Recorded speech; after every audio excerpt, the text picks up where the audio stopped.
Bonjour à tous et bienvenue sur ma chaîne de spiritualité. J'ai mis un tout petit peu de temps avant de publier la vidéo de mon bilan sur mon alimentation vivante qui a duré 1 mois.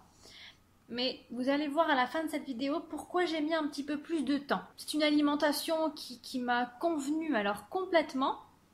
J'ai pas eu de carence, j'ai pas eu de faiblesse physique, physiologique, j'ai pas eu de fatigue, j'ai pas eu de frustration, du plaisir gustatif.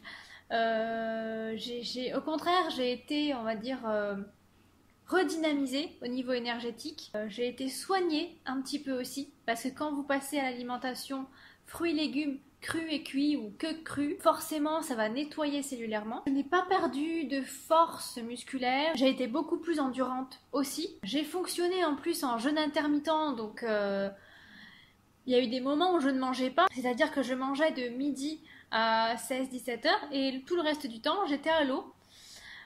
Donc j'ai fonctionné un petit peu comme d'habitude, c'est-à-dire que je mange sur une fenêtre de 4-5 heures et puis je ne mange plus. Et le lendemain, je vais faire mon sport à jeun. Donc ça fait 2 ans que je fais du sport à jeun et ça m'a jamais posé problème.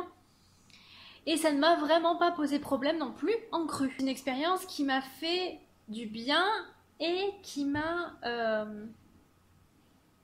libérée de quelques petites croyances. Je pensais que pour faire de la muscu et pour vraiment être performante tout le temps et développer du muscle, il fallait manger de la protéine et de la protéine et de la protéine. Et bien en fait non, ça va au-dessus de ça. On est tellement au-dessus de ça quand on mange des fruits et des légumes. La protéine, il y en a partout. Du coup, on s'en fout de se surprotéiner ou quoi, parce que de toute façon, à partir du moment où vous mangez vivant, vous avez une telle énergie qui monte comme ça, petit à petit, et qui vous fait oublier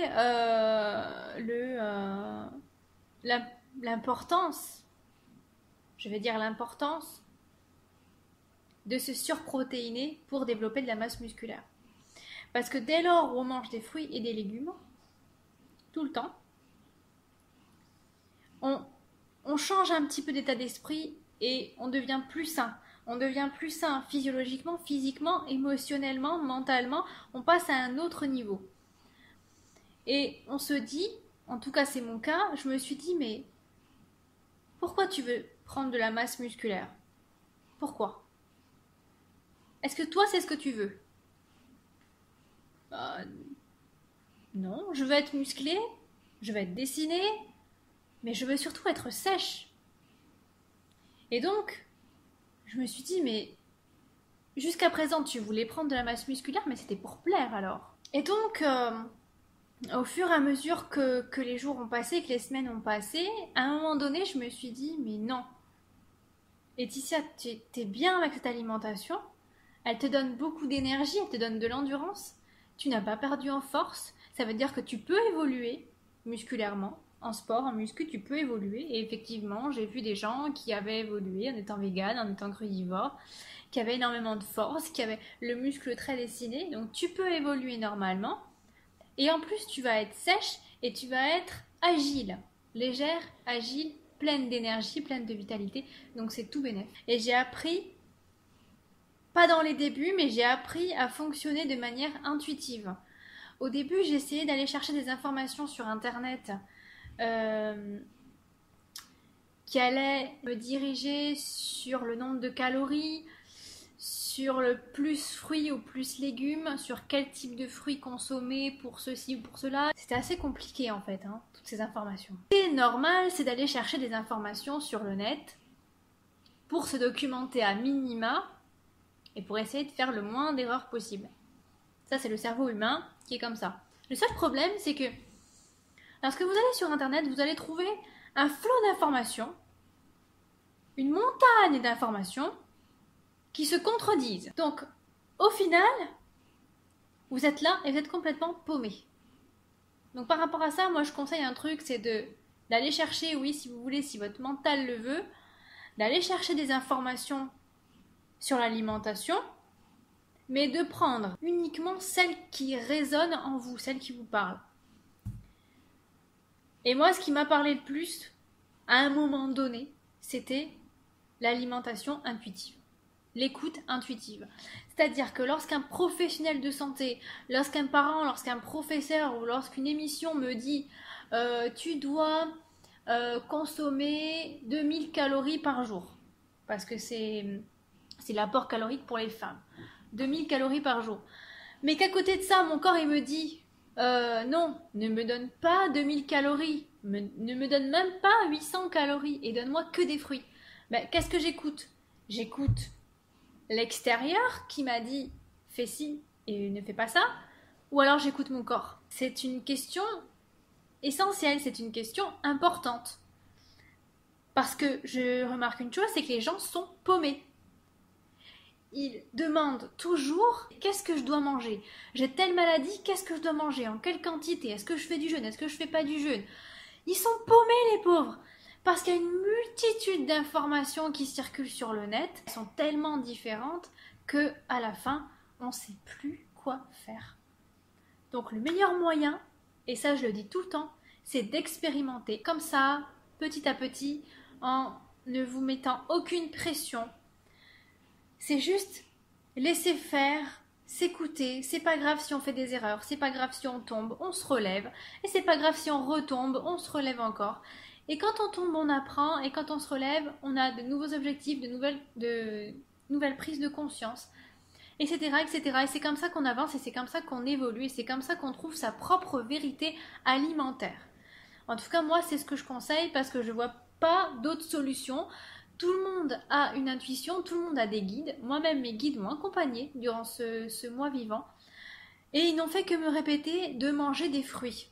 Il me faut surtout des fruits. Je ne sais pas pourquoi, j'ai pas envie de chercher pourquoi. Je fais confiance à mes guides puisque je suis médium et j'y vais. Effectivement, je les ai écoutés, j'ai mangé des fruits en plus grande quantité et j'ai senti mon taux de vitalité augmenter et mes séances de sport s'améliorer. Petite conclusion, il faut surtout s'écouter.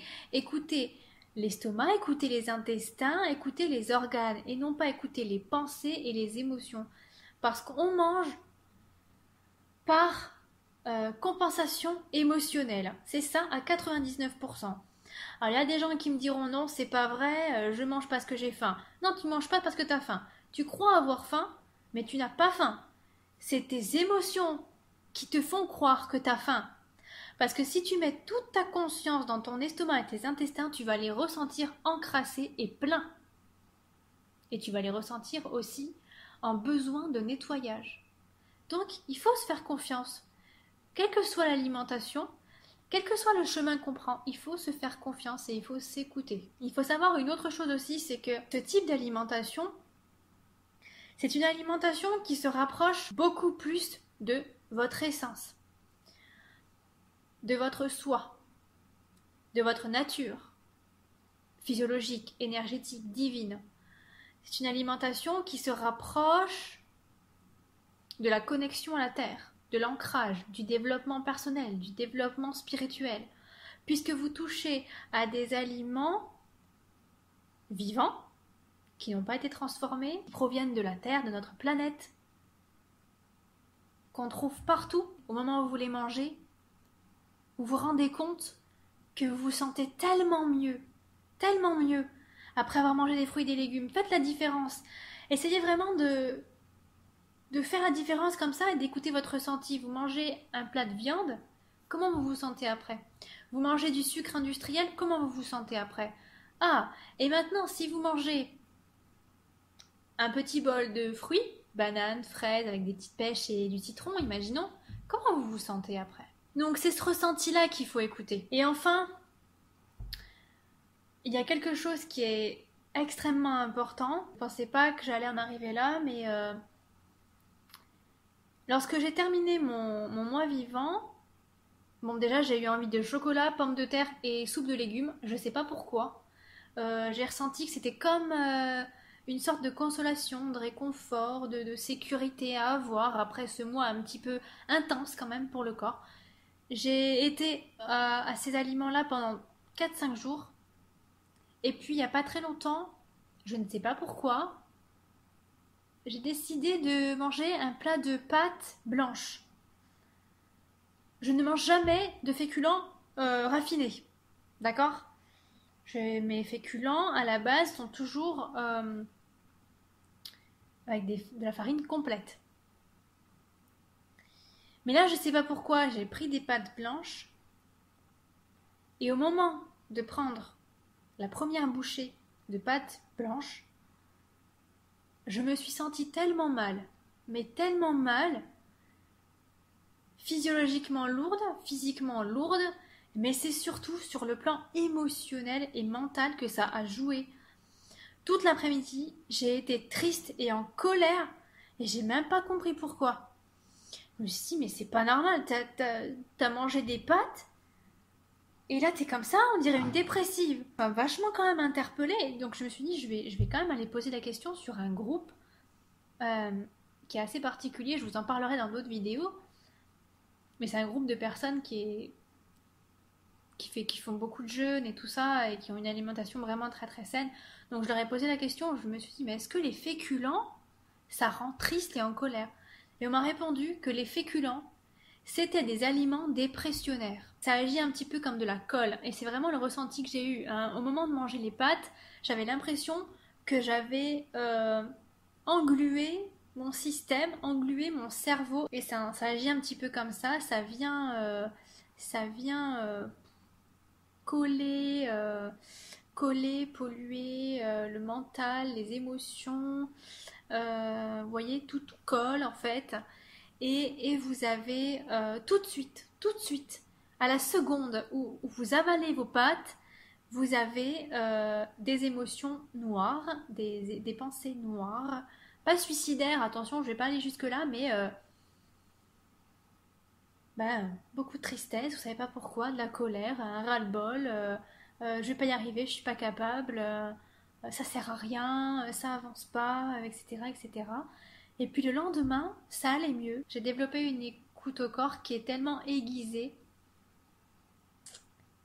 que maintenant je suis beaucoup plus sensible au taux vibratoire des aliments. Vous savez que chaque aliment a un taux vibratoire, et les pâtes vibratoirement, c'est vraiment pas le top.